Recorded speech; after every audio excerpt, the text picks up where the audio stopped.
2034 সালের মধ্যে বাংলাদেশকে একটি অন্তর্ভুক্তিমূলক ট্রিলিয়ন ডলারের অর্থনীতির দেশ হিসেবে গড়ে তোলার আশা প্রকাশ করেছেন বিএনপির ভারপ্রাপ্ত চেয়ারম্যান তারেক রহমান।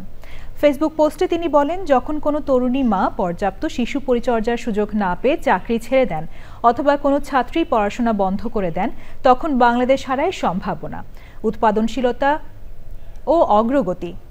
পোস্টে তারেক রহমান আরও বলেন, বিএনপির লক্ষ্য এমন একটি আধুনিক ও গণমুখী বাংলাদেশ গড়া, যেখানে কোনো নারীকে তার পরিবার ও ভবিষ্যতের মধ্যে যে কোনো একটিকে বেছে নিতে না হয়। ক্ষমতায় গেলে সব সরকারি বিশ্ববিদ্যালয়ে ডে কেয়ার সেন্টার স্থাপনের প্রতিশ্রুতি দিয়েছেন তারেক রহমান। সরকারি অফিসে ধাপে ধাপে ডে কেয়ার সেন্টার স্থাপনের জাতীয় পরিকল্পনার কথাও জানিয়েছেন তিনি।